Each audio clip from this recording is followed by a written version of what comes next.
नमस्कार, स्वागत है दोस्तों आपका उत्कर्ष क्लासेज की इस ऑनलाइन क्लास में। दोस्तों, हम पूर्व कक्षाओं से एक बिंदु पर चर्चा आरंभ कर चुके थे और उसी चर्चा को हम आगे बढ़ाने के लिए आज का बिंदु आरंभ कर रहे हैं। पूर्व की कक्षा से हमारा एक चल रहा बिंदु है और उस बिंदु का नाम है दोस्तों छंद। अब इस छंद बिंदु की हम बात करें तो देखो छंद होता क्या है। जैसा कि आपको पहले से भी विदित है, आपने भी बताया कि ऐसी कोई भी रचना जिसमें मात्रा, यति, गति, तुक, लय, चरण, गण, इन सभी बातों का ध्यान रखा जाए तो ऐसी कोई भी रचना होगी उसे हम छंद कहते हैं। बिल्कुल हम आपकी बात से पूर्णतः सहमत हैं। वह ऐसी रचना या मैं कहूँ ऐसी कोई भी रचना जिसमें मोटी मोटी चीज़ें ध्यान रखनी है आपको। सबसे पहले तो क्या, यति, तत्पश्चात गति, फिर तुक, चरण, गण, लय, वर्ण और मात्रा। ऐसी कोई भी रचना है जिसमें यति, गति, तुक, चरण, गण, लय, वर्ण और मात्रा, इन सभी बातों का ध्यान रखा जाए, इन सभी बातों का ध्यान रखा जाए तो उस रचना को क्या कहेंगे? छंद कहेंगे। और ऐसा कौन सी विधा में संभव है? पद्य विधा में संभव है। कहने का मतलब हुआ कि छंद जो है यह हिंदी विधा, या हम बात करें हिंदी भाषा की जो दो विधाएं हैं, एक गद्य है और दूसरी पद्य है, तो इस पद्य विधा का बहुत ही महत्वपूर्ण अंग है, बहुत ही महत्वपूर्ण प्रकरण है, बिंदु है। अब दोस्तों बात ध्यान देने वाली क्या क्या है?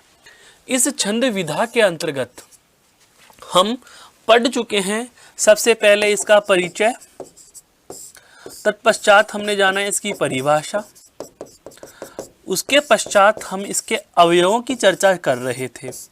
पूर्व की कक्षाओं में हमने जाना था कि इसके जो मुख्य अवयव होते हैं, यति किसे कहा जाता है, गति किसे कहा जाता है, चरण किसे कहा जाता है, मात्रा कैसे लगाई जाती है।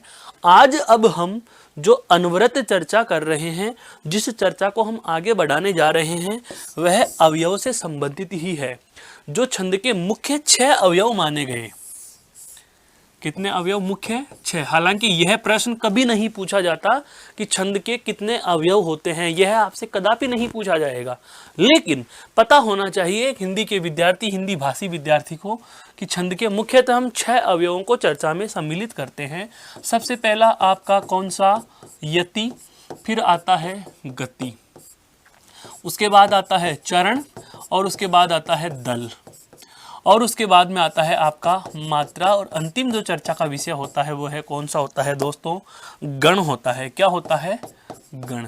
अब ध्यान देना, यति होती है किसी भी काव्य पंक्ति को पढ़ते समय जहां विराम लिया जाता है, ये विराम, यही क्या कहलाती है दोस्तों? यति कहलाती है। क्या कहलाती है? यति। आपसे पूछ लिया जाए गति किसे कहेंगे, तो किसी भी रचना को पढ़ते समय जो वाणी का उतार चढ़ाव हो रहा है, जो आरोह अवरोह हो रहा है, उस आरोह अवरोह का नाम क्या है? गति। तो मैं ये कह सकता हूं कि नहीं कि यति का अर्थ हुआ ठहराव। यति का अर्थ क्या हुआ दोस्तों? ठहराव। तो गति का अर्थ हो गया बहाव। गति का मतलब क्या हुआ? बहाव, और यति यानी ठहराव। तो ठहरना, आराम करना, और बहना, चलते चले जाना। तो ठहराव यति है और पढ़ना गति है। और एक भाग, जो एक लाइन को हम यति तक पढ़ रहे हैं, अर्थात किसी भी छंद के जो 4 चरण होते हैं, या मैं कहूँ किसी भी छंद का जो 1/4 या चतुर्थ भाग होता है, 1/4 हिस्सा जो कहलाता है वह चरण कहलाता है। और एक से ज्यादा चरण एक साथ लिख दिए जाएं तो उसे क्या कहते हैं? दल। तो देखो ये दोनों एक जैसे हो गए। एक जैसे का मतलब अंतर संबंध हो गया। यति ठहराव, गति बहाव। एक पंक्ति का आधा भाग चरण, एक में ही खूब सारे भाग लिख दिए जाए तो दल। फिर आती है क्या, मात्रा, जिसकी हमने पूर्व कक्षा में चर्चा की थी दोस्तों, क्या, किसी भी स्वर के उच्चारण में लगने वाला समय। और फिर मात्राओं को लगाया कैसे जाता है, मात्रा लगाने के नियम क्या होते हैं, उनकी गणना कैसे की जाती है। इन समग्र बिंदुओं को हम ध्यान में ले चुके हैं। आज हम जिस बिंदु को आगे बढ़ाने जा रहे हैं वह कौन सा है दोस्तों, छंद से संबंधित ही क्या, गण। कौन सा बिंदु लेंगे आज, गण, या मैं कहूं छंद के अवयव जो हम पढ़ रहे हैं, इन अवयवों में छठे नंबर पे हम जिसकी चर्चा करने जा रहे हैं वह कौन सा है दोस्तों, गण कहलाता है। क्या कहलाता है, गण कहलाता है। गण, गण का मतलब यही हुआ कि जो छंद के मुख्य आपके 6 अवयव होते हैं दोस्तों, 6 अवयव होते हैं, जिनमें सबसे पहला कौन सा हुआ, यति, नंबर 2 पे कौन सा हुआ, गति, नंबर 3 पे कौन सा हुआ आपका चरण, नंबर 4 पे कौन सा हुआ दोस्तों, दल, और नंबर 5 क्या हुआ आपका, मात्रा। अंतिम कौन सा आ जाएगा आपका, गण। गण क्या होता है, ध्यान दीजिए। गण होता है वर्णों का व्यवस्थित समूह है। और कितने वर्णों का, यह भी जानना है जरूरी। कितने वर्णों का, 3 वर्णों का। किसी भी रचना में, किसी भी पद्य रचना में 3 वर्णों के व्यवस्थित समूह को, ध्यान रखना, एक परिभाषा और पढ़ते हैं हम, वर्णों का व्यवस्थित समूह है, वर्णों का व्यवस्थित समूह है, वर्णों का व्यवस्थित समूह है। इसके लिए वन वर्ड बता देता हूं, वाक्यांश के लिए एक शब्द पूछा जाता है, क्या, वर्णमाला कहलाता है। क्या कहलाता है दोस्तों, वर्णमाला कहलाता है। वर्णों के व्यवस्थित समूह को क्या कहते हैं, वर्णमाला कहते हैं। लेकिन छंदों के संदर्भ में गण की जो परिभाषा है दोस्तों, वह क्या कह रही है, 3 वर्णों का व्यवस्थित समूह है, गण कहलाता है।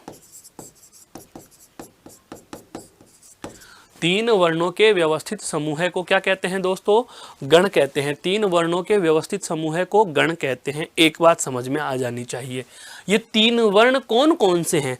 मान लीजिए मैंने लिखा मोहन, अब ये गण है या नहीं, इस बात की पहचान कब करेंगे, जब हमें यह पता होना चाहिए कि गण क्या होता है और कितने होते हैं, कौन कौन से होते हैं। बहुत अच्छा कॉन्सेप्ट है, क्योंकि इसका किसी अन्य व्याकरण के बिंदु से कोई प्रत्यक्ष या परोक्ष संबंध नहीं है, ध्यान रखना।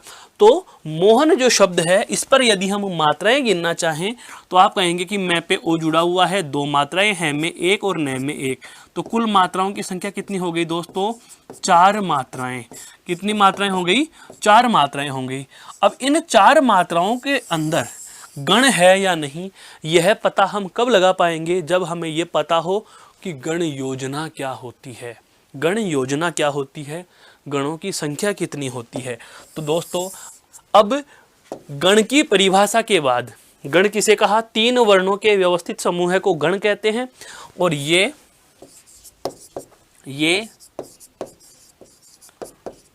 संख्या में 8 होते हैं। गणों की संख्या कितनी होती है दोस्तों, 8 होती है। कितने होते हैं, 8 होते हैं। और इन 8 को हिंदी में लिखने का तरीका क्या है वो भी सुन लीजिए। क्या,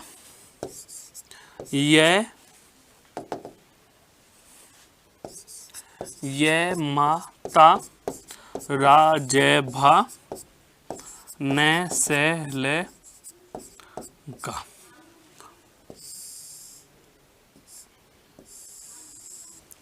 यह माता राजभान सलगा, यह माता राजभान सलगा, ये फॉर्मूला पूरा का पूरा बहुत बार एक परीक्षा में ऐसा भी प्रश्न आया था दोस्तों कि इस पूरी की पूरी लाइन को लिख दिया और बीच में से कुछ गण हटा दिए और पूछ लिया अनुपस्थित गण का नाम बताइए। कहने का मतलब यह पूरा का पूरा एक ही शब्द है, ध्यान रखना। यहाँ पर शिरोरेखा टूटी इसलिए है क्योंकि भय वर्ण था।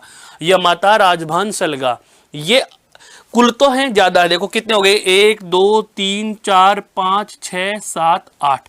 ये लय और ग, ये दोनों के दोनों गण नहीं हैं, ये तो केवल इस पंक्ति को पूरा करने के लिए जोड़े गए हैं, ये गण नहीं हैं, इनसे पहले ही हैं वो सारे के सारे क्या हैं दोस्तों, गणों के नाम हैं। बता देता हूँ, देखो ये पहला हो गया, ये दूसरा हो गया, ये तीसरा हो गया, ये चौथा हो गया, ये 5 है, 6, 7 और 8। प्रश्न आपसे पूछा गया गणों की संख्या कितनी होती है, तो गणों की कितनी संख्या होती है दोस्तों, 8 होती है। गण कैसे पहचाने कौन सी जगह क्या है, तो पहले इनके फुल फॉर्म अर्थात इनके पूरे नाम जानिए। इन गणों का पूरा नाम क्या होता है वो जानेंगे। बिंदु कौन सा, गण। सबसे पहला कौन सा आया, यह, तो यह क्या हुआ, गण हुआ, तो इसको मैं बोल सकता हूं यह गण। क्या बोल सकता हूं दोस्तों, यह गण बोल सकता हूं। क्या बोल सकता हूं, यह गण बोल सकता हूं। यहां हम लिखना आरंभ करेंगे क्या, गणों के पूरे नाम, इनके पूरे नाम लिखेंगे। तो देखो ये से क्या बना दोस्तों, यह, और आगे जोड़ दिया गण, तो पहला तो क्या बन गया, यह गण। पहला क्या बन गया दोस्तों, यह गण। दूसरा मैं, मां लिखा हुआ है, दूसरा है दोस्तों मगण। दूसरा क्या है, मगण, अर्थात ये गणों के पहले पहले वर्ण है, पहला पहला नाम, इससे फुल फॉर्म बना के आप गण का नाम बना सकते हो। तो ये से यह गण, मैं से मैं गण, तैसे तैगण, तैसे तैगण, ठीक है। उसके बाद में आएगा कौन सा, रैगण, रैगण, ठीक है। उसके बाद में जय तो जगण, उसके बाद में भय तो भगण, क्लियर, भय। उसके बाद में न तो नगण, और अंतिम कौन सा है, से तो सगण। अर्थात हमारे पास 8 के 8 गणों के नाम भी आ चुके हैं। 8 गणों के नाम कौन से हुए, यगण, बिल्कुल, मगण, तगण, रगण, जगण, भयगण और नैगण तथा सैगण। अब आप ये कहोगे कि सर ये नाम 8 हैं तो हम इनको ये, मैं, तय, रे, जय, भय, न, से ऐसे ही याद कर लेते हैं। कहने का मतलब विद्यार्थी के दिमाग में ये आता है कि हम इसको ऐसे कर लेते हैं, या मात्रा जब है न और से, ये मैं तय, ये मैं तय, रे, जय, भय, न और से, हम ऐसे ही याद कर लेंगे।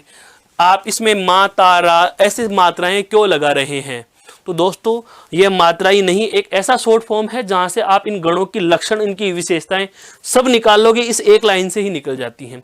एक बार इसे गौर से देख लीजिए, फिर अगले पंक्ति पर, अगली स्लाइड पर हम इनके एक एक गण के नाम, इसका पूरा नाम, इसका संकेत और इसका उदाहरण लेते हैं। कैसे, देखो यहां तक समझ में आया। गण किसे कहा जाता है, छंदों में 3 वर्णों का व्यवस्थित समूह है। छंदों में 3 वर्णों के व्यवस्थित समूह को दोस्तों गण कहा जाता है, और इनकी संख्या कितनी होती है, 8 होती है। कितनी होती है, 8 होती है। नाम आपके सामने उल्लेखित हैं। अब बात करते हैं एक एक की। क्या, तो हम इसको कहेंगे, अब अलग नाम दे सकते हो आप, क्या, गण योजना। अब चर्चा में कौन सी चीज लेंगे दोस्तों, गण योजना। गण योजना क्या होती है, देखो सबसे पहले आप इस सूत्र को वापस से लिखेंगे, वह सूत्र ही हमारे काम का है। क्या, ये माता राजय भान से लेगा, य माता राजभान सलगा, य माता राजभान सलगा, य माता राजभान सलगा। मेरे साथ 2-3 बार दोहराइए, य माता राजभान सलगा, य माता राजभान सलगा, य माता राजभान सलगा, य माता राजभान सलगा। ऐसे याद कर लीजिए, य माता राजभान सलगा, ये माता राजभान सलगा, ठीक है। अब हम इसकी फुल फॉर्म करते हैं। उससे पहले दोस्तों आप मेरे साथ जरा इस पर मात्रा लगाओ, और मात्रा लगाते ही आप इनके जोड़े समझ में आ जाएंगे। देखो ये पे एक मात्रा, क्योंकि ये में क्या जुड़ा हुआ है, ए। दीर्घ स्वर हो 2 मात्रा, गुरु स्वर हो 2 मात्राएं, लघु पे 1, मा में 2, ता पे 2, रा पे 2, जय में 1, भा पे 2, स्ने पे 1, से में 1, ले पे 1 और गा पे 2। क्यों, क्योंकि जहां जहां भी आ की मात्रा है, आ स्वर 2 स्वर वाला है, दीर्घ स्वर है तो 2-2 मात्राएं, और 1-1 वाला है तो 1-1 मात्राएं, ठीक है। अब हमें गण बनाने हैं, तो गणों का नाम नंबर 1 पे सबसे पहले कौन सा गण आया, ये से यह गण। सबसे पहला कौन सा है, यह गण, ठीक है। अब हम बात करें, ये तो कौन सा हो गया, गण का नाम, ये तो क्या है दोस्तों, गण। फिर हम दूसरा कॉलम बनाएंगे, क्या, इनकी मात्रा। क्या बनाएंगे, मात्रा। और मात्रा से पहले भी आप चाहो तो इसका नाम ले लेते हो। क्या ले लेते हैं दोस्तों, नाम। मात्रा, और मात्रा के बाद में हम इसका एक उदाहरण भी ले लेंगे। क्या ले लेंगे दोस्तों? उदाहरण। क्लियर? उदाहरण देखो कैसे, ऐसे ये माता, ये बहुत अच्छे से समझ में आनी चाहिए चीज। इसका एक कॉलम आप चाहो तो और बना सकते हो दोस्तों। यहां उदाहरण को आप आगे लिख दीजिए, आप इसको ऐसे लिख लीजिए, शब्द या गण समूह है, गण का समूह है, और उसकी फिर मात्रा, और मात्रा के बाद में आप उदाहरण ले लो। उदाहरण। अब देखो गण कौन सा? ये गण, ये गण। तीन तीन का व्यवस्थित समूह बनाना है तो तीन जोड़े ले लो। ये माता, तो समूह क्या लिखा हुआ है? समूह क्या लिखा हुआ है दोस्तों? समूह लिखा हुआ है ये माता। तो ये माता की मात्राएं देख लो। पहले तो क्या है? एक, उसके बाद में मापे दो, और उसके बाद में दो। कहने का मतलब यह हुआ कि यदि कोई शब्द ये गण का उदाहरण होगा तो उस पे मात्राएं इसी क्रम में लगेंगी। कुछ समझ में आया मेरे कहने का आशय क्या है? जैसे मान लीजिए, बिल्कुल जैसे मान लीजिए, हाँ ये जरूरी है, ये जरूरी है, शब्द लिखा हुआ है यशोदा, मैया यशोदा। अब मैं आपसे पूछूं कि यशोदा शब्द में कौन सा गण है, पहचानो। यशोदा शब्द कौन से गण का उदाहरण है, पहचानो। तो आप सबसे पहले क्या लगाओगे? मात्रा लगाओगे। मात्रा देखो, ये पे एक मात्रा, ओ पे दो मात्रा, आ पे दो मात्रा, आई एस एस, यानी कि एक दो दो, ये जोड़ा बन रहा है। ये जोड़ा बन रहा है ना इन तीनों का। अब ये जोड़ा कहां बन रहा है? देखो यहां भी तीन नहीं, ये तीन भी नहीं, ये तीन भी नहीं, ये तीन भी नहीं, ये तीन भी नहीं, ये तीन भी नहीं, ये तीन भी नहीं, ये बन रहे हैं आई एस एस, अर्थात ये माता। कहने का मतलब यह हुआ दोस्तों कि यह आप कह सकते हो कि कौन से गण का उदाहरण हो गया? यह गण का, अर्थात यशोदा शब्द। जैसे कि यशोदा शब्द पे मात्राएं लगाएंगे तो कौन सा गण बन जाएगा? यह गण बन जाएगा। कौन सा बन जाएगा? यह गण बन जाएगा। अब अगला गण आपको स्वयं बनाना है। लो जी, दूसरा गण, यह क्लियर? ठीक है। अगला कौन सा है? मैं। तो नाम क्या हो जाएगा? मैं से मगण, मैं फॉर मगन। दोस्तों ये लो जी मगन। समूह क्या बन रहा है? माता रा। तो ये लो जी मा, ता और रा। तीन तीन के जोड़े उठाने हैं ना, ये लो, ये तीन उठा लिए। क्लियर? अर्थात तीनों के तीनों ही कैसी मात्राएं आ रही हैं? बड़ी बड़ी बड़ी, अर्थात गुरु गुरु गुरु। ये लो जी गुरु मात्रा और गुरु मात्रा, यही है ना, गुरु गुरु गुरु। अर्थात यह गण में तो क्या था? पहला लघु और उसके बाद में दो गुरु। इनके अन्य नाम भी आते हैं इनके अनुसार दोस्तों। एक अच्छी चीज और बता देता हूं आपके लिए। क्या? अन्य नाम। इनके अन्य नाम कैसे? जैसे ये गण में सबसे पहला क्या है? लघु है, अर्थात आदि यानी आरंभ में, तो इसको कहा जाता है आदि लघु। इसको क्या कहा जाता है? आदि लघु। आदि लघु अर्थात ऐसा गण जिसमें शुरुआत में क्या हो? लघु मात्रा होती है। शुरू में लघु मात्रा है, शुरू में लघु मात्रा। इसमें तीनों गुरु हैं या नहीं है? तो आप इसको क्या कह दोगे? सर्व गुरु, अर्थात सभी क्या हैं? गुरु। सर्व गुरु अर्थात ये क्या हो जाएगा दोस्तों? सभी क्या हैं इसमें? गुरु हैं। सारी मात्राएं कैसी लिखी जा रही हैं? गुरु की तरह लिखी जा रही हैं। सारी मात्राएं क्या लिखी जा रही हैं? गुरु की तरह ही लिखी जा रही हैं। तो गुरु की तरह लिखी जा रही हैं तो जाहिर सी बात है आप इसको क्या कह दोगे दोस्तों? तो आप इसको ये कह दोगे क्या कि यह सर्व गुरु है, अर्थात इसमें सभी के सभी क्या हैं? गुरु हैं। उदाहरण लेना चाहें, जैसे यशोदा माता है सर्व गुरु, जैसे माता श्री। मात्रा लगा के देख लो, माँ पे भी दो मात्रा, ता पे भी दो मात्रा और श्री पे भी दो मात्रा। गुरु गुरु गुरु, गुरु गुरु गुरु। क्लियर? ये कौन सा था? मगन। कौन सा था? मगन था दोस्तों। ये कौन सा था? मगन था।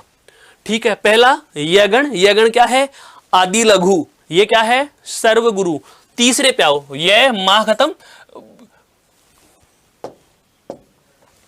दूसरा गण हो गया। तीसरा कौन सा है? ता, रा और जय। तो तय फॉर तगण।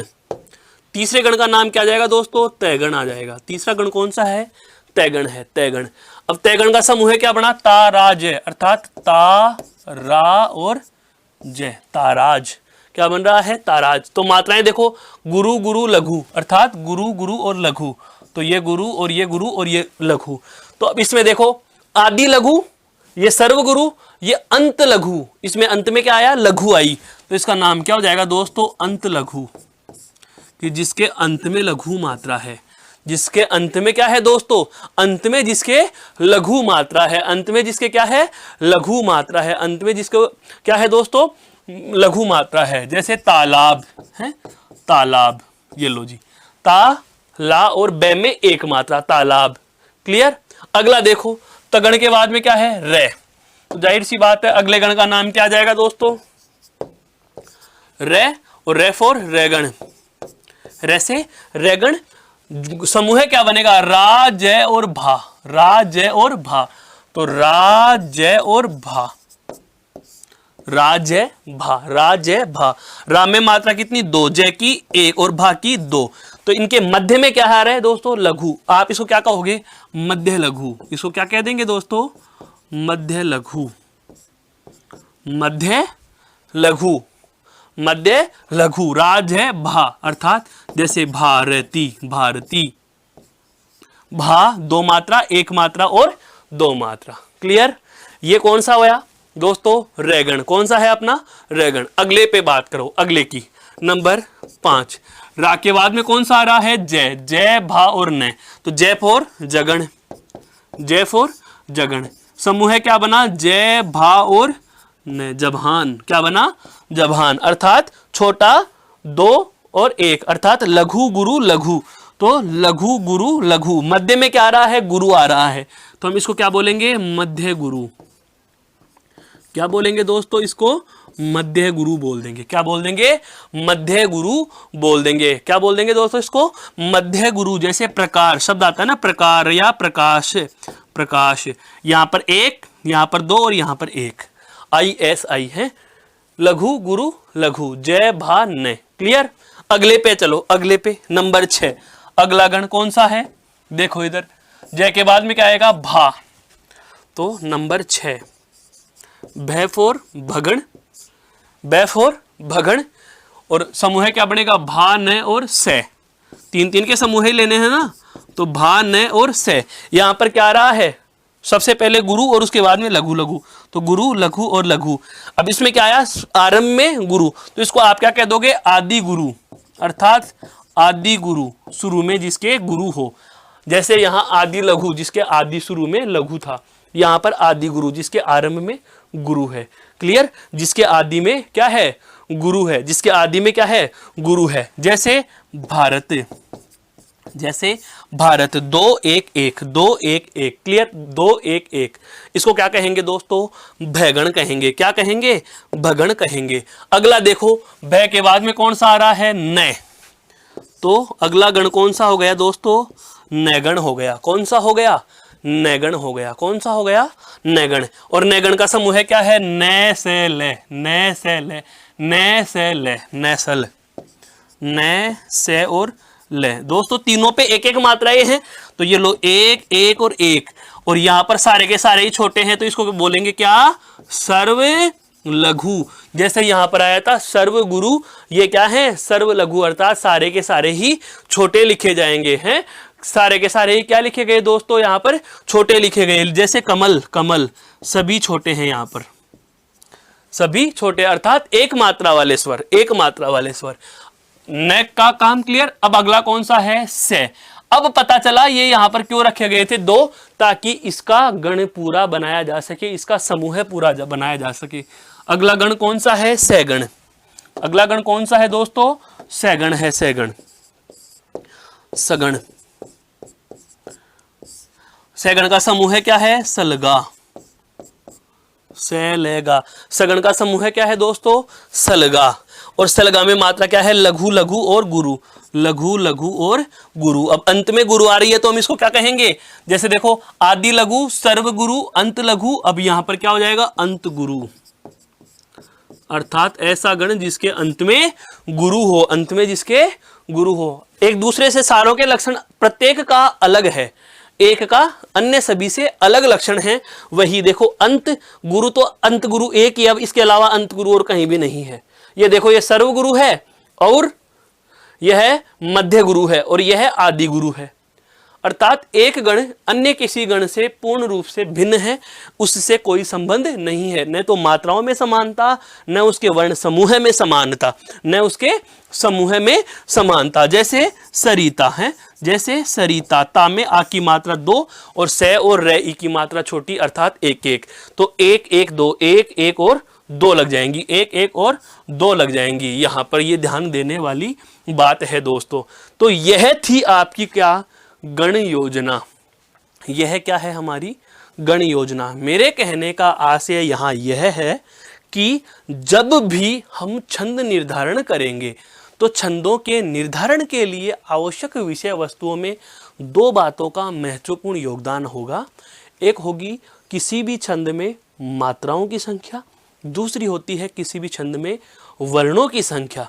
या तो मात्राओं की संख्या के आधार पर हम छंद का निर्धारण कर लेंगे या वर्ण की संख्या के आधार पर छंद का निर्धारण करेंगे। दोस्तों, आपको बता देना चाहूंगा कि यदि आप वर्ण की संख्या के आधार पर छंद निर्धारण कर रहे हो तो अति आवश्यक शर्त हो जाती है आपकी गण योजना, अर्थात गण का हमें पता होना चाहिए। तो अब मेरे साथ आप इसे बिना देखे दोहराने का प्रयास करेंगे कि गण कितने होते हैं। तो गण होते हैं संख्या में 8।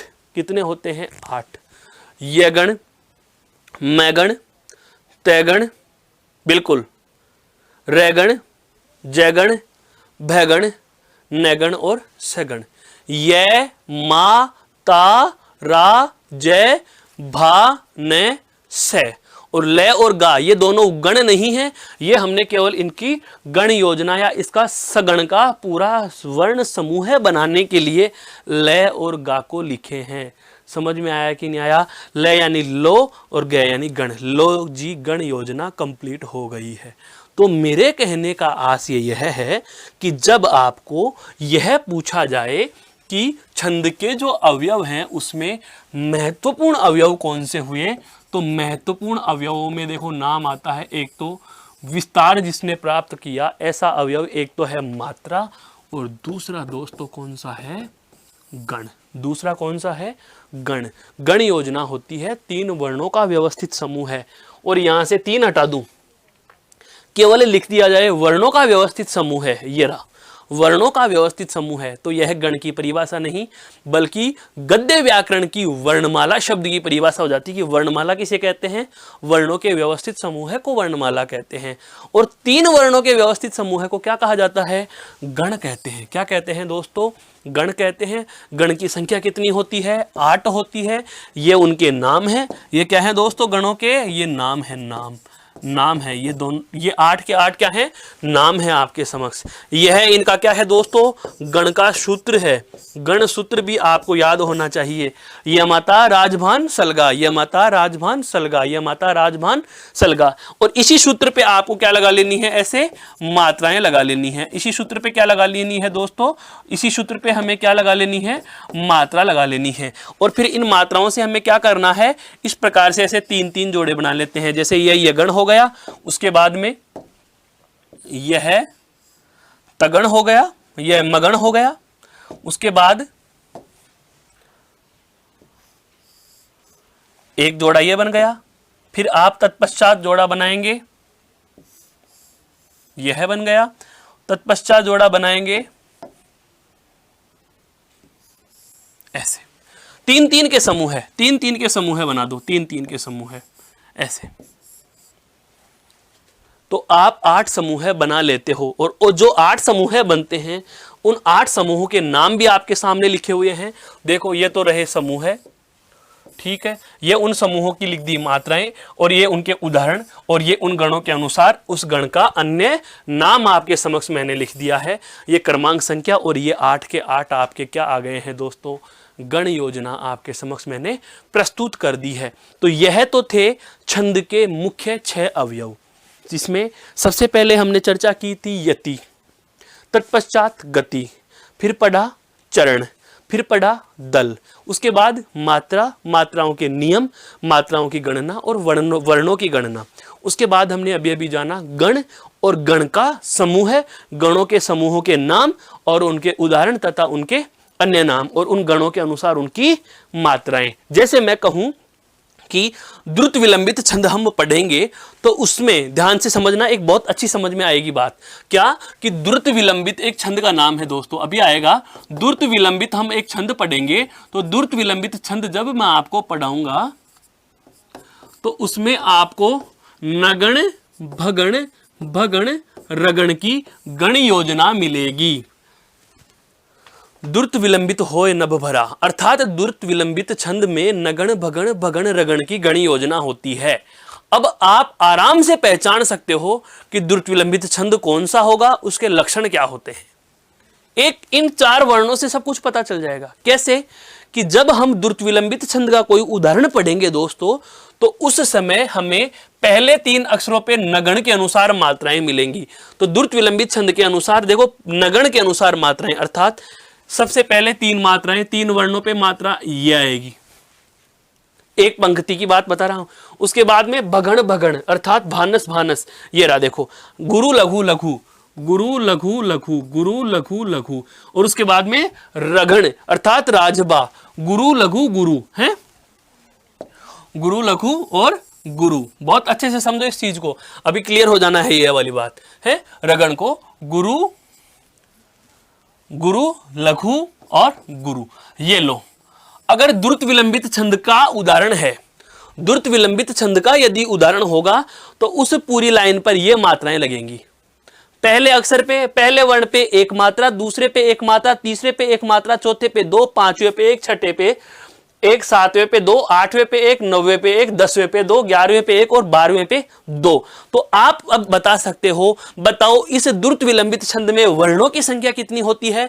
तो आप गिन लोगे कि 3-3 वर्णों के या 3-3 वर्णों के व्यवस्थित समूह है कि 4 गण आ रहे हैं, तो 4 तिया 12। पहला प्रश्न का जवाब, द्रुत विलंबित छंद में वर्ण कितने होते हैं एक चरण में, तो आप कहोगे कि एक चरण में 12 वर्ण होते हैं। क्लियर। दूसरी बात, दूसरे में भी कितने होंगे 12, तीसरे में भी कितने होंगे 12, चौथे में भी कितने होंगे 12। तो बताओ द्रुत विलंबित छंद के एक पूरे के पूरे पद में कुल वर्णों की संख्या कितनी होगी। तो 12 गुणा 4 बराबर आप बता दोगे कि सर 48 वर्ण होंगे। मैं पूछूं कि बताइए दूसरे चरण के तीसरे वर्ण पर क्या मात्रा होगी, तो आपको पता है कि वर्णों में मात्रा एक जैसी पाई जाती है। तो प्रत्येक पंक्ति का तीसरा वर्ण, यह हुआ 1, 2 और तीसरा वर्ण, प्रत्येक पंक्ति के तीसरे वर्ण पे कितनी मात्रा पाई जाती है, 1 मात्रा पाई जाती है। बहुत अच्छे से सुन लीजिए दोस्तों, संज्ञा सर्वनाम संधि समास के 4-4 उदाहरण रट लोगे, काम चल जाता है, समझ लेते हैं चल जाता है। लेकिन ये टेक्निकल चीज है, मैथ्स की तरह है, पूरा का पूरा इसमें कोई है ही नहीं है, हिंदी व्याकरण नहीं है, यह पद्य की व्याकरण है। ध्यान रखना, छंद रस अलंकार काव्य गुण दोष और शब्द शक्तियां, रस का साधारणीकरण सिद्धांत लॉन्जाइनस का और उदात्त, ये सब के सब ऐसे ध्वनि सिद्धांत, काकू वक्रोक्ति सिद्धांत, ये सब के सब ऐसी चीजें तो पद्य भाषा है, पद्य भाग की व्याकरण होती है। इसमें हमें हमारा मस्तिष्क लगाना ही पड़ेगा, ये टेक्निकल्स हैं, इसकी तकनीक समझनी पड़ेगी। तो यहां से कितने सारे प्रश्न बनाए जा सकते हैं। पहला, द्रुत विलंबित छंद में किसकी गण योजना पाई जाती है, तो नगण भगण भगण रगण की गण योजना, एक आंसर। दूसरा प्रश्न, क्या द्रुत विलंबित छंद में एक चरण में कितने वर्ण होते हैं, 12। द्रुत विलंबित छंद में अंतिम 3 चरणों में या अंतिम 3 वर्णों में कौन सा गण होता है, तो रैगण होता है। मध्य के 2 में कौन सा होता है, भगण होता है। आरंभ में कौन सा होता है, नैगण होता है। कुल वर्णों की संख्या 32 होती है। सभी वर्ण अगर सभी चरणों में वर्ण समान है तो बताओ ये किस प्रकार का छंद हुआ, तो दोस्तों यह हुआ समवर्णिक छंद। क्या हुआ, समवर्णिक छंद हुआ। तो बताइए समवर्णिक छंद है तो ये साधारण है या दंडक है, तो आप इसको कह सकते हो कि ये साधारण छंद में है। और साधारण छंद क्या होते हैं, दंडक क्या होते हैं, हम उनकी अब चर्चा करने वाले हैं। यहां तक की बात समझ में आई, गण योजना क्या कहना चाह रही है, मैं उस दिशा की ओर संकेत कर रहा था कि जब हम मात्रा के आधार पर छंद का निर्धारण करेंगे तो हम केवल छोटी और बड़ी मात्रा लगा करके मात्राएं गिन लेंगे। लेकिन यदि वर्णों के अनुसार यदि छंद का निर्धारण होगा दोस्तों, तो वर्ण की गिनती के साथ हमें यह गण योजना पता होनी चाहिए। और यह गण योजना यदि पता है तो एक छंद के नाम के आगे मैं आपके समक्ष एक लाइन लिखूंगा, उससे संपूर्ण छंद का आंसर आपको प्राप्त हो जाएगा। यह सौटिक नहीं है बल्कि यह इसका सार लिखने वाला हूं, जो अभी हम आगे जब चर्चा करेंगे छंदों के नामों और उनके उदाहरणों की तब आएगी। तब तक हम बात करते हैं आगे। एक बार इसे बहुत गौर से देख लीजिए, फिर मैं आगे की वार्ता आरंभ करूंगा दोस्तों।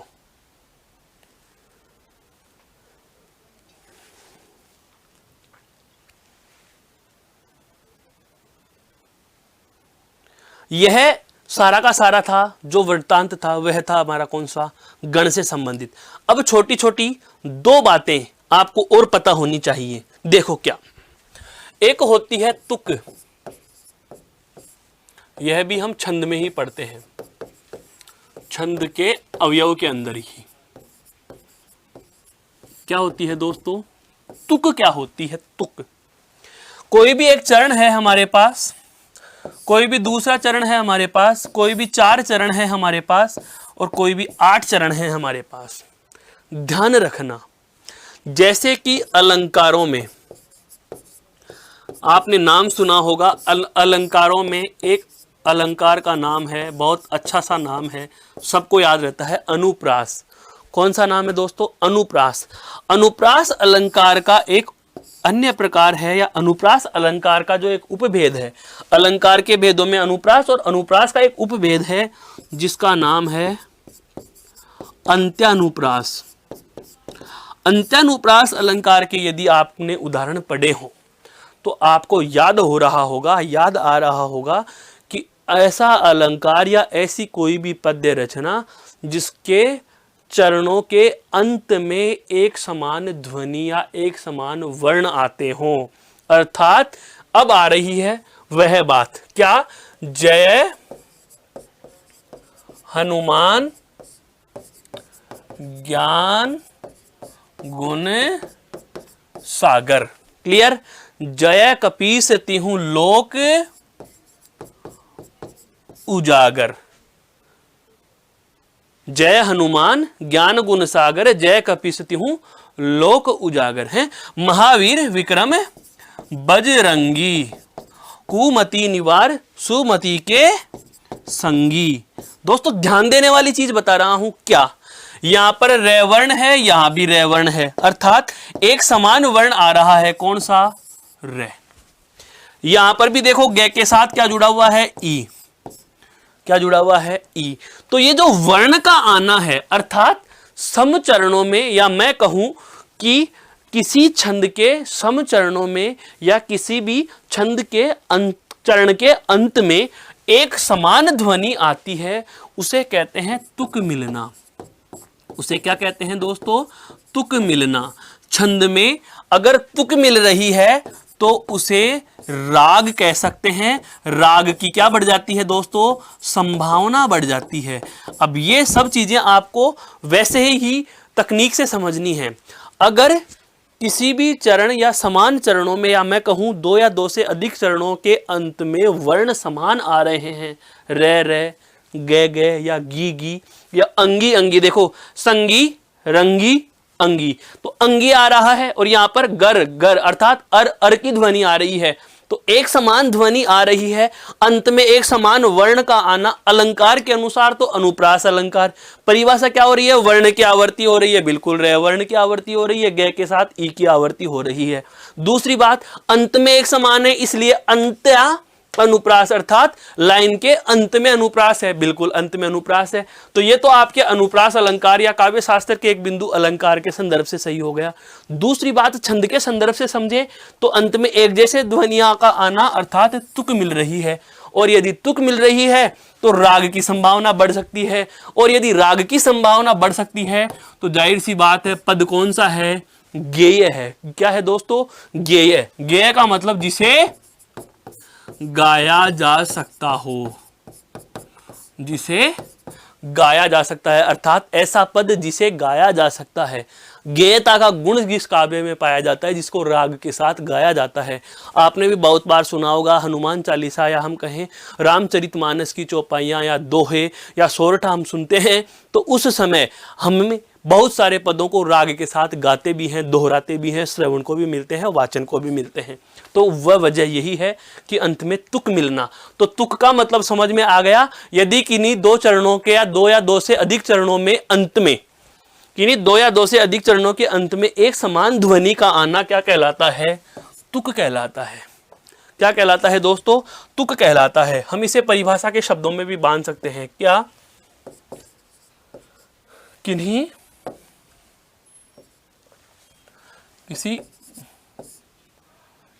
2 या 2 से अधिक चरणों में, किन्हीं 2 या 2 से अधिक चरणों में समान ध्वनि आना, समान ध्वनि का आना तुक कहलाता है। किन्हीं 2 या 2 से अधिक चरणों में एक समान ध्वनि का आना क्या कहलाता है दोस्तों? तुक कहलाता है। और जहां भी तुक मिल जाती है वहां राग बढ़ जाती है, राग बढ़ जाती है तो गेयता बढ़ जाती है, और गेयता का मतलब हुआ उस पद को राग से गाया जा सकता है, उस पद को हम राग के साथ गा सकते हैं। यह क्या थी दोस्तों? छंद के अवयव में तुक से संबंधित बात। और जिसमें तुक मिलती है उसमें लय भी होगी, उसमें लय भी आ ही जाती है। तो लय के संदर्भ में समझ में आया, लय यानी राग दोस्तों, लय यानी राग की जहां तुक मिली तो जाहिर सी बात है लय की संभावना भी बढ़ सकती है। लय का मतलब वही होता है, लय का मतलब होता है वाणी का आरोह है अवरोह है, वाणी का आरोह है अवरोह है। आरोह यानी वाणी का चढ़ना। जब आप पढ़ते हो कई बार ध्वनियों के साउंड आपने पढ़े होंगे तो ऐसे आते हैं, ऐसे छोटा बड़ा ऐसे। तो ये क्या है? ये अल्ट्रासाउंड्स हैं, अर्थात उस वर्ण के उच्चारण में होने वाली ध्वनियों का उतार चढ़ाव, कभी ज्यादा कभी कम। चढ़ना है आरोह है और उतरना है क्या होता है दोस्तों? उतरना होता है अवरोह है, अर्थात घटता क्रम और बढ़ता क्रम। ये हमने चर्चा की है दोस्तों। यह किससे संबंधित की है? छंद के अवयवों से संबंधित। एक बार समग्र पर हम प्रकाश डालना चाहेंगे, फिर हम छंद के प्रकारों पर चलेंगे दोस्तों। तो समग्र के प्रकाश में ध्यान से सुनो, क्या क्या बातें हमें पता होनी चाहिए। सबसे पहली बात जो हम पूर्व की कक्षाओं से भी पढ़ते आ रहे हैं, 2 मिनट में सारी बातों का रिवीजन करवा रहा हूं। सबसे पहले छंद क्या होते हैं? कोई भी ऐसी रचना जिसमें मात्रा, वर्ण, यति, गति, तुक, चरण, बिल्कुल तुक, चरण, गण आदि का ध्यान रखा गया हो, उसे क्या कहते हैं? छंद कहते हैं। उसे क्या कहते हैं दोस्तों? छंद कहते हैं। और अब एक चीज और यहां से मैं बता दूं, अगर इन सब बातों का ध्यान नहीं रखा जाए, अगर इन सब बातों का ध्यान नहीं रखा जाए, जैसा कि सूर्यकांत त्रिपाठी निराला के बादल राग 6 में मिलता है, 4 में मिलता है, 5 में मिलता है, कहने का मतलब ऐसी रचना जिनमें तुक, वर्ण, मात्रा है, गण, चरण, किसी बात का कोई ध्यान नहीं रखा गया, वह कहलाती है छंद मुक्त रचना। क्या कहलाती है दोस्तों? छंद मुक्त रचना। आपने पढ़ा भी होगा, जब हम सूर्यकांत त्रिपाठी निराला की छंद मुक्त रचना पढ़ते हैं तो हम पाते हैं कि एक लाइन बड़ी है, एक लाइन छोटी है, एक लाइन और बड़ी है, एक लाइन और बड़ी, फिर एक लाइन छोटी सी है। तो कोई लाइन बड़ी है, कोई लाइन छोटी है, ऐसी स्थिति को कहा जाता है क्या? रबर छंद। क्या कहा जाता है? रबर छंद। रबर छंद का मतलब हो गया मुक्त छंद। रबर क्यों कहा? कभी बढ़ रहा है, कभी घट रहा है, अर्थात कभी पंक्ति बड़ी है, कभी छोटी है। और इसी वजह से सूर्यकांत त्रिपाठी निराला को कहा जाता है रबर छंद के प्रवर्तक। क्या कहा जाता है? रबर छंद के प्रवर्तक। आप एक नाम और पढ़ सकते हो, क्या? केचुआ छंद। कौन सा छंद? केचुआ छंद। केचुआ भी तो होता है ना, छोटा और बड़ा होता रहता है। तो केचुआ छंद या रबर छंद या छंद मुक्त या मुक्त छंद के प्रणेता सूर्यकांत त्रिपाठी निराला को भी माना जाता है। यह बात भी हमें यहीं से पता चल जाती है। तो छंद के संदर्भ में पता चल गया क्या? कि ऐसी कोई भी रचना जिसमें मात्रा, वर्ण, इनकी संख्या, या हम कहें चरण, गण, तुक, राग, लय, इन सब बातों का ध्यान रखा जाए तो वो छंद कहलाता है। फिर दूसरी बात, छंद वेद विदित हैं, अर्थात इनका कहीं न कहीं वेदों में भी उल्लेख मिलता है। फिर कहाँ मिलता है सर? तो वेदों में उल्लेख मिलता है, बिल्कुल ऋग्वेद के हम बात करते हैं 10वें मंडल की। 10वें मंडल में सूक्त दिए गए हैं, जिनमें 90 नंबर का सूक्त है, पुरुष सूक्त जिसका नाम है। 90वें सूक्त के 9वें मंत्र में आप छंद विधान की व्यवस्था का वर्णन प्राप्त करते हैं। फिर बात करते हैं, अगर वेदों में छंद है तो जाहिर सी बात है आदि छंद का प्रवर्तक कौन हुआ? तो आदि छंद या हम कहें आदि छंद शास्त्र के ज्ञाता कौन हो गए? स्वयं ब्रह्मा जी। और वर्तमान में हम छंद शास्त्र का प्रवर्तक किसको मानते हैं? महर्षि पिंगल या आचार्य पिंगल को। तो ब्रह्मा जी कब हुए थे और पिंगल कब हुए थे? तो ब्रह्मा जी से पिंगल तक के इस बीच के कालक्रम में कौन कौन से आए? तो दोस्तों इसके लिए भी हमें पता चल चुका क्या?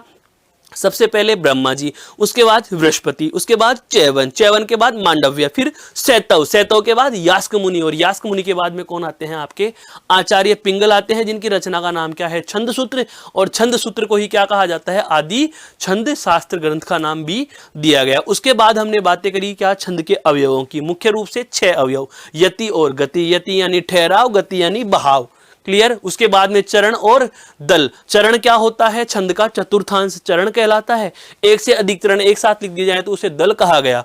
उसके बाद मात्रा की बात करी, मात्रा के प्रकार 2, लघु और गुरु, लघु का संकेत खड़ी पाई, गुरु एस की तरह या उल्टा 2 हम लिखते हैं। फिर मात्रा लगाने के नियम, लघु स्वरों पे लघु मात्रा, गुरु स्वरों पे गुरु मात्रा। तत्पश्चात हमारी चर्चा रही दोस्तों, वह महत्वपूर्ण बिंदु पर रही थी अनुस्वार और विसर्ग, जिनको अयोगवाह्य कहा जाता है।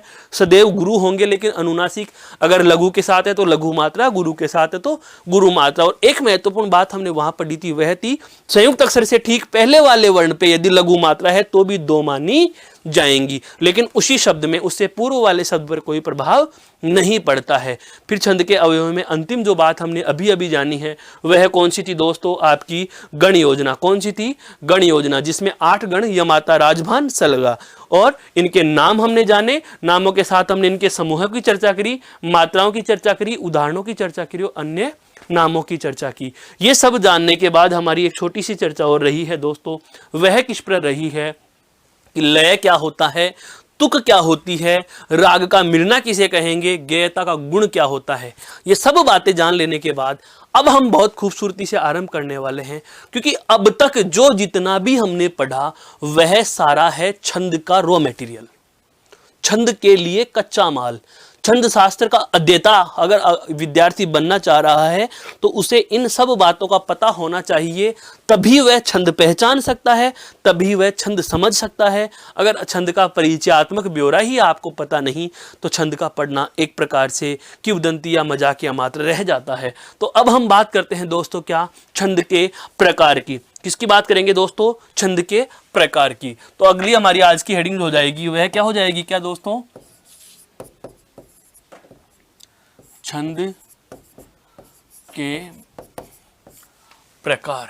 छंद के प्रकार, अब समझो छंद के प्रकार, यहां से भी बहुत सारी भ्रांतियां होती हैं, लेकिन मैं फैक्ट बता रहा हूं जो समझो। क्या छंद के प्रकार, मोटे तौर पर सीधा सा प्रश्न है, छंद के कितने भेद होते हैं, 2। कितने भेद होते हैं दोस्तों, 2 भेद होते हैं। एक होता है वैदिक छंद और दूसरा होता है दोस्तों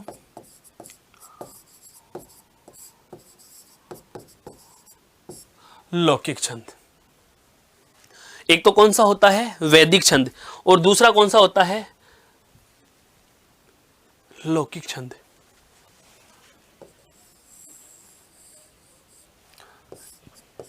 ये कहां लिखा है दोस्तों, वेदों में। इसका कहां उल्लेख है, वेदों में उल्लेख। अब जाहिर सी बात है वैदिक है तो कौन सी भाषा में है, संस्कृत में। कौन सी भाषा में है, संस्कृत में है। इसका मतलब हिंदी के लिए उपयोगी नहीं है, लेकिन पता होना चाहिए। यही तो बात है काम की चीजें, कि हमें अगर बेस पता नहीं होगा तो कंसेप्ट क्लियर नहीं होगा। छंद के प्रकार में सबसे पहला प्रकार वास्तव में यही था, वैदिक छंद। ऋग्वेद के 10वें मंडल के जो पुरुष सूक्त में मिल रहा है 9वां मंत्र, वो इसी का है, वो इसी का है, इसीलिए इसको वैदिक छंद कहा। आदि छंद प्रवर्तक जिसमें ब्रह्मा जी का उल्लेख मिलता है वो यही है, क्लियर। जिसमें आपके अनुष्टप नाम का जो छंद है वो सर्व विदित या सर्व प्रसिद्ध माना जाता है। 8 प्रकार के हैं, इनसे हमें कोई मतलब नहीं। अब हम बात करते हैं हमारे कौन से लौकिक छंद की। यह लौकिक छंद क्या, हम ये कहेंगे क्या, संस्कृत के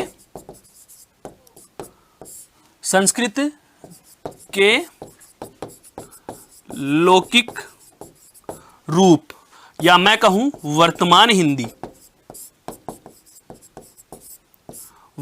हिंदी में प्रचलन। तो बताओ हमारे काम का कौन सा हुआ दोस्तों, लौकिक हुआ। हमारे काम का कौन सा हुआ, लौकिक छंद हुआ। सबसे पहले बहुत अच्छे से समझ लीजिए, छंद के प्रकार कितने होते हैं, 2। कौन कौन से, वैदिक लौकिक, वैदिक लौकिक, वैदिक लौकिक, क्लियर। वैदिक क्या होते हैं, जो वेदों में उल्लेख है, वैदिक संस्कृत में जिसका उल्लेख मिलता है, जिसमें वेद आदि लिखे गए, ठीक है। अब बात आती है क्या लौकिक छंद। लौकिक क्या? संस्कृत के लौकिक रूप। और संस्कृत का लौकिक रूप क्या है दोस्तों? अपभ्रंश। अपभ्रंश ही तो होता है। क्यों है अपभ्रंश? क्यों है यह भी समझ लीजिए। लौकिक संस्कृत कौन सी है? जनभाषा। जनभाषा समय के साथ बदलती गई। लौकिक संस्कृत से सबसे पहले कौन सी बनी? पाली। सबसे पहले कौन सी बनी दोस्तों? पाली। फिर पाली भाषा का रूप बदला, फिर क्या बनी? प्राकृत। और प्राकृत का रूप बदल करके कौन सी बनी आपकी? अपभ्रंश। और अपभ्रंश का कौन सा प्रकार? सौरसेनी। सौरसेनी अपभ्रंश। सौरसेनी अपभ्रंश कहां कहां है? पश्चिमी हिंदी जिसको हम कह सकते हैं, राजस्थानी जिसको हम कह सकते हैं, गुजराती जिसको हम कह सकते हैं। तो इस सौरसेनी अपभ्रंश से ही तो हिंदी की उत्पत्ति मानी जाती है, जो कि भारोपीय परिवार की भाषा है, जो कि भारतीय आर्य भाषा परिवार या उत्तर भारत की भाषा बनी है। ऐसे ही थोड़ी होता है। छंद शास्त्र हम छंद पढ़ा दिए, दोहा याद कर लो, सोठा याद कर लो, नहीं। बच्चों हमें पता होना चाहिए दोस्तों, पता होना चाहिए कि छंद शास्त्र कहना क्या चाहता है, ये छंद निकल कर कहां से आया। तो छंद के दो प्रकार, वैदिक और लौकिक में ध्यान रखना। लौकिक रूप वह है जो जनता के करीब ज्यादा था। वैदिक रूप जो वेदों की भाषा है। वेद कठिन थे। जो चीज कठिन होती है जनता उसको बहुत ज्यादा दिनों तक सहन नहीं कर पाती। धीरे धीरे समय के साथ उसका पीछा छूट गया या उससे लोग दूरियां बनाते गए। आज वेदों को हम कह सकते हैं कि पवित्र ग्रंथों तक के नाम तक सीमित रह गए। हर कोई वेद अध्येता नहीं रह रहा, लेकिन हिंदी बहुत सारे विद्यार्थी आज भी हम आप और पढ़ रहे हैं। इसका मतलब जो चीज सरल होती है अपनाई ली जाती है, ग्राह्य होती है, ग्रहण कर ली जाती है। कठिन होगी, ग्राह्य नहीं होगी तो ग्रहण नहीं की जाएगी। तो लौकिक जो छंद हैं वो हमारे हिंदी में प्रचलन में है, और लौकिक छंदों के जो प्रकार हैं वो पढ़ते हैं। अब क्या? तो हम कहेंगे हिंदी में छंद के प्रकार। हिंदी में छंद के भेद। ये लो जी, बात आती है सर सवाल ये आ जाए केवल छंद के कितने भेद होते हैं? आंसर दो ही होगा। अगर आपको ये लिखे हिंदी में छंद के भेद कितने होते हैं, तो भी मेरे दोस्तों दो ही लिखना। कितने लिखोगे? दो। और अगर आपको यही दे देता है केवल कि छंद के कितने भेद होते हैं, तो भी जवाब क्या होगा? दो होगा। अब हिंदी में छंद के जो दो भेद हैं वो कौन कौन से हैं, मैं उनके नाम बता रहा हूं। क्या? एक होता है मात्रिक छंद, और एक होता है दोस्तों वर्णिक छंद। एक होता है मात्रिक छंद और एक होता है दोस्तों क्या? वर्णिक छंद। कहने का मतलब अगर आपसे पूछा गया है क्या कि हिंदी में छंद के भेद कितने हैं, हिंदी में छंद के भेद कितने हैं, तो सदैव याद रखना हिंदी में छंद के भेद होते हैं कितने? दो भेद। कितने भेद हैं? दो भेद हैं। और दो भेद कौन कौन से हैं? तो आप पहला बता देते हो मात्रिक छंद और दूसरा बता देते हो कौन सा? वर्णिक छंद। ध्यान दीजिए, मात्रिक को जाति छंद कहा जाता है, वर्णिक को वृत्त छंद कहा जाता है। ये उपनामों की चर्चा भी हम करेंगे। पहले हमें केवल इतना सा ध्यान रखना है कि अगर आपको मूल व्याकरण की न देकर के, अगर आपको हिंदी या संस्कृत कोई विशेष नाम नहीं दे रहा और आपको केवल इतना ही पूछ लिया गया क्या कि छंद के प्रकार कितने होंगे, तो दो प्रकार, वैदिक और लौकिक। लेकिन ये पूछे कि हिंदी में छंद कितने प्रकार के होते हैं, तो भी कितना आएगा जवाब? दो भेद। कौन कौन से? मात्रिक और वर्णिक। अब इनके उपभेदों पर हम और चर्चा करते हैं।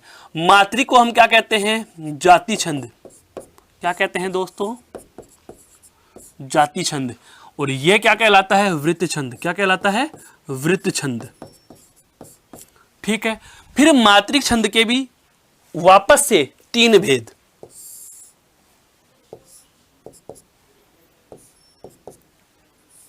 और वर्णिक के भी दोस्तों पुनः तीन भेद।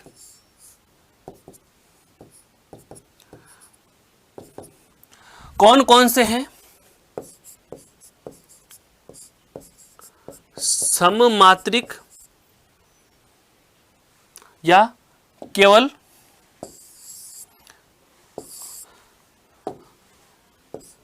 सम, विषम और अर्धसम।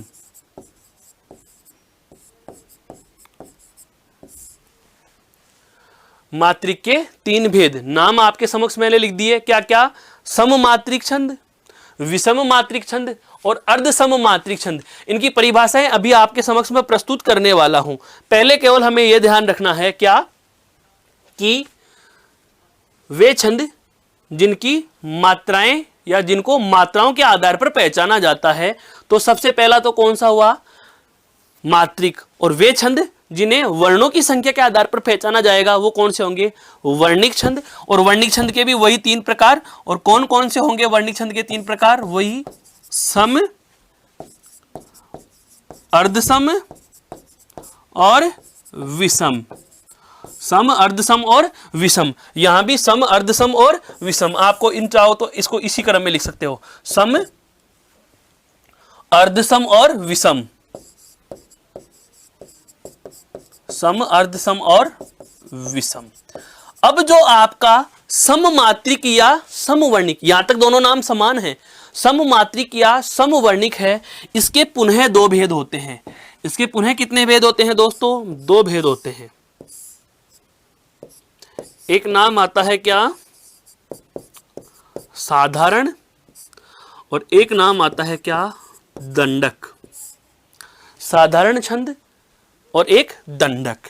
यहां भी समवर्णिक के 2 भेद होंगे, जिसमें एक नाम आता है क्या, साधारण, और दूसरा नाम आता है दोस्तों दंडक। दूसरा नाम क्या आता है, दंडक आता है। मेरे कहने का आशय यह हुआ कि जो छंदों के भेद होते हैं उसको एक चार्ट के रूप में, फ्लो चार्ट मैंने आपके समक्ष प्रस्तुत किया है। ये इसलिए कि समग्र को हम अगर एक दृष्टि में दृष्टिपात करना चाहें तो आप इस तरीके से देख सकते हो, क्या कि अर्धसम, सम और विषम। उधर भी अर्धसम, सम और विषम। तो जो मात्रिक छंद हैं, वर्णिक छंद हैं, परिभाषाएं सभी की मैं देने वाला हूं। देखो परिभाषाएं कितनी बन गई, मात्रिक छंद 1 परिभाषा, वर्णिक छंद 2 परिभाषा, सम मात्रिक 3, अर्धसम मात्रिक 4, विषम मात्रिक 5, सम 6, अर्धसम वर्णिक 7, विषम वर्णिक 8, साधारण वर्णिक 9, विषम दंडक वर्णिक 10, साधारण मात्रिक 11 और दंडक मात्रिक 12। 12 पारिभाषिक शब्द हमारे पास आ चुके। सभी का हम परिचय प्राप्त करेंगे, 1 बाय 1 पढ़ेंगे। पहले केवल नामों से परिचित होना है। अब इतने सारे फ्लो चार्ट को दिमाग में कैसे सेव करना है, तो नाम कुछ नहीं करने, देखो मैं बता रहा हूं। नाम हमारे समक्ष कितने आ रहे हैं, 2। हिंदी में छंद के भेद कितने, 2। एक तो मात्रा के आधार पर, अभी अभी मैंने बताया छंद की संख्या हम गणना है, छंद का निर्धारण है, वह हम 2 ही प्रकार से कर सकते हैं। और 2 प्रकार हमारे समक्ष कौन कौन से हैं दोस्तों, तो एक तो नाम है हमारा मात्रा और दूसरा क्या है, वर्ण। या तो मात्रा की संख्या के आधार पर छंद की पहचान करेंगे या फिर वर्ण की संख्या के आधार पर हम छंद की पहचान करेंगे। अगर मात्रा के आधार पर कर रहे हो तो मात्रा के भी 3 ही प्रकार हैं, सम, अर्धसम और विषम, या सम, विषम, अर्धसम। वर्णिक के भी वही 2 प्रकार हैं, क्या क्या, सम, अर्धसम और विषम। अब परिभाषाएं क्या होती हैं, देखो अपने आप समझ में आएगा। मात्रिक छंद ऐसा छंद जिसमें मात्राओं की संख्या के आधार पर छंद की पहचान की जाती है, मात्रिक छंद कहलाएगा। वर्णिक छंद किसे कहेंगे, वे छंद जिनमें वर्णों की संख्या के आधार पर छंद के प्रकार की पहचान की जाती है, छंद के नाम का निर्धारण किया जाता है, वो वर्णिक छंद कहलाएगा। सम का मतलब जिसमें मात्राएं सम हो, अर्धसम का मतलब जिसमें आधे आधे में सम हो, और विषम का मतलब जिसमें सभी में अलग अलग हो। तो ये छंद मुक्त हो गया, ये छंद मुक्त हो गया। यहां पर भी देखो वर्णिक छंद का मतलब क्या हुआ, वे छंद जिसमें वर्णों की संख्या के आधार पर छंदों का निर्धारण किया जाता है उसे हम वर्णिक छंद कहते हैं। ठीक है, समवर्णिक किसे कहेंगे, वे छंद जिसके सभी चरणों में वर्णों की संख्या समान हो। जैसे अभी अभी मैंने आपको द्रुत विलंबित छंद का उदाहरण दिया था। इधर जैसे सम में आता है आपके चौपाई छंद, चौपाई छंद के प्रत्येक चरण में 16-16 मात्राएं हम पढ़ते हैं। चौपाई में हम जैसे प्रत्येक चरण में हम 15-15 मात्राएं पढ़ते हैं। अर्धसम की बात आती है जैसे दोहा, सोरठा है, रोला है, जिसमें आधे आधे चरणों में मात्राएं समान होती हैं। यहां पर अर्धसम मात्रिक की बात करें, जैसे आपके समवर्णिक की बात करें, अभी मैंने बताया द्रुत विलंबित होए नभबरा, अर्थात नगण, भगण, भगण, रगण, सभी चरणों में एक जैसा होता है, एक जैसा ही होता है। लेकिन अगर हम बात करें अर्धसम, ऐसे वर्ण छंद जिसमें आधे वर्ण की या आधे चरणों में वर्णों की संख्या समान और आधे चरणों में वर्णों की संख्या समान। जैसे ये मान लीजिए सम और विषम समझो। अगर सब में जैसे 11-11 मात्राएं हैं, इसका मतलब तो हो गया सममात्रिक। और एक में जैसे 11 हैं,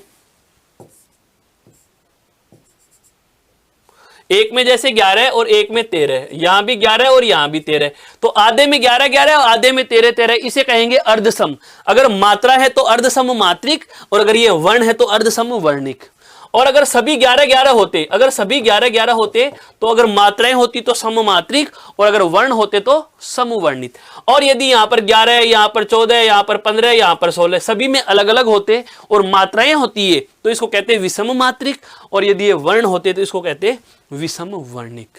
इसे क्या कहते हैं? विषम वर्णिक। अब बात आती है साधारण छंद की और दंडक छंद की। पूरी चीज वापस से समझ लीजिए। मात्राओं की संख्या के आधार पर छंद का निर्धारण करें तो मात्रिक छंद, वर्णों की संख्या के आधार पर छंद का निर्धारण हो तो वर्णिक छंद। अगर मात्राओं की संख्या समान है तो सममात्रिक, आधे आधों में समान है यानी कि पहले और तीसरे चरण में समान हो, दूसरे और चौथे चरण में, जैसे विषम चरणों में एक जैसी, सम चरणों में एक जैसी, तो उसको कहते हैं अर्ध सममात्रिक। सभी में अलग अलग है तो विषम मात्रिक। ऐसे ही समवर्णिक क्या होगा? यदि सभी वर्णों में या सभी चरणों में वर्णों की संख्या समान हो तो समवर्णिक। यदि आधे आधे चरणों में वर्णों की संख्या समान है तो अर्ध समवर्णिक, और यदि सभी चरणों में वर्णों की संख्या असमान है तो विषम वर्णिक छंद हो गया। तो परिभाषाओं की चर्चा हम शुरू करेंगे अगली कक्षा में। तब तक के लिए धन्यवाद। जय हिंद, जय भारत।